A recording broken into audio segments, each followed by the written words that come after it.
अब सारांश में बताने में तो 5 मिनट लगेंगे, लेकिन करने में उसको बहुत है। 5 मिनट। हाँ, प्रातः काल अपने को पहले गुरु चरणों में अर्पित करके, नित्य गुरु चरणों में प्रणाम करके अपने भाव स्वरूप का चिंतन करें सबसे पहले।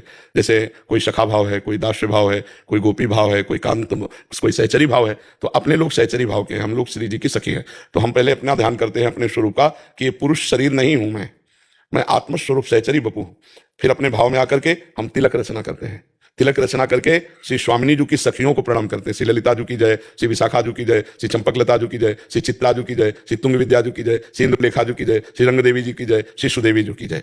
अष्ट सखियों को प्रणाम करके फिर हम श्री जी के महल में जाते हैं, अर्थात जहां हमारा मंदिर विराजमान है, जहां सेवा विराजमान है। तो उस समय हमारी श्री जी शयन कराई हुई होती है। तो सीधे जाकर के हम पहले चरण पकड़ते हैं और युगल सरकार के भाव में ऐसे ही चरण चापते हैं। ऐसी भावना करते हैं कि हम युगल को चरण दबा करके जगा रहे हैं। उस समय के पद होते हैं, अपने यहाँ पद हैं, उसमें लिखे हुए हैं, तो हम पद गायन करते धीरे धीरे गुनगुन। फिर भावना में देखते हैं प्रियालाल उठकर विराजमान हो, उठ बैठे दो लाल रंगीले, दो प्रिया प्रीतम दोनों विराजमान हो गए। फिर हम एक महीन रुमाल से मुख हल्का सा जल डाल के रुमाल में गीला करके हल्का सा मुख प्रक्षालन करते हैं, फिर हस्त प्रक्षालन करते हैं। फिर युगल सरकार को तत्काल हम भोग लगाते हैं। जगते ही मंगला भोग होता है। प्रियालाल को माखन, मिश्री, मिष्टान, ऋतु के अनुसार जल और दुग्ध, ये पदार्थ ऐसे फिर भोग लगा करके फिर आचमन कराया, फिर पान की बीड़ी पवाई, फिर मुख प्रक्षालन के लिए एक पात्र रखा जिसमें प्रियालाल पान का उगाड़ कर रहे हैं, भावना की। फिर रुमाल से मुंह पोछा, फिर हम मंगला आरती करते हैं। मंगला आरती की, फिर इसके बाद प्रियालाल को वन विहार के लिए ले जाते हैं। वन विहार में विविध क्रीड़ाएं हैं। कभी प्रियालाल हंस हंसनी के साथ खेल रहे हैं, कभी मोरों मयूरों के साथ नृत्य कर रहे हैं पक्षियों से, कभी मानसरोवर में प्रियालाल जल क्रीड़ा कर रहे हैं। वन विहार के बाद फिर हम उन्हें स्नान कराते हैं, कोमल वस्त्र से अंग पोछते हैं, फिर उनका श्रृंगार करते हैं। श्रृंगार के बाद धूप आरती करते हैं, धूप आरती के बाद पूरी श्रृंगार आरती करते हैं, श्रृंगार भोग, श्रृंगार आरती। फिर प्रियालाल को वन विहार के लिए ले जाते हैं।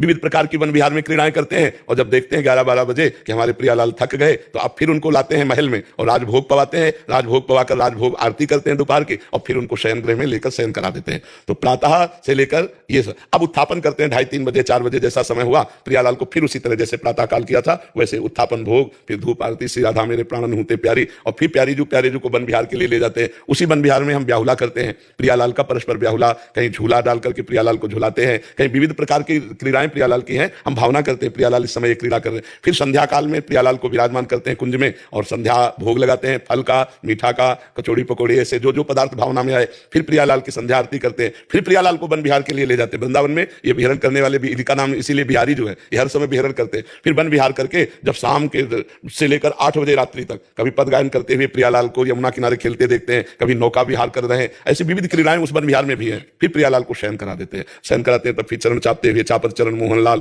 कुंवरी राधे पलंग पौनी सुंदरी नोबाल। प्रियालाल जब शयन कर गए, प्रणाम करके फिर हम उनका जूठन प्रसाद पाके उन्हीं के चिंतन में शयन करते हैं। पर शयन के समय थोड़ा भोग रख देना चाहिए, क्योंकि रात्रि में कभी भूख लगे प्रियालाल को तो एक पात्र में 2-4 लड्डू जैसे हैं जल ऐसे भोग रख दिया, उसे निशीत भोग कहते हैं, रात्रि का भोग। राधा वल्लभ जी अपने सब जगह लगता है। तो इस तरह से फिर प्रातः काल हम मंगला से, तो मंगला से शयन तक, शयन से मंगला तक, और विस्तृत रूप से कौन कौन से पद गायन करने हैं वो उसमें वाणी जी में लिखा हुआ है। जी।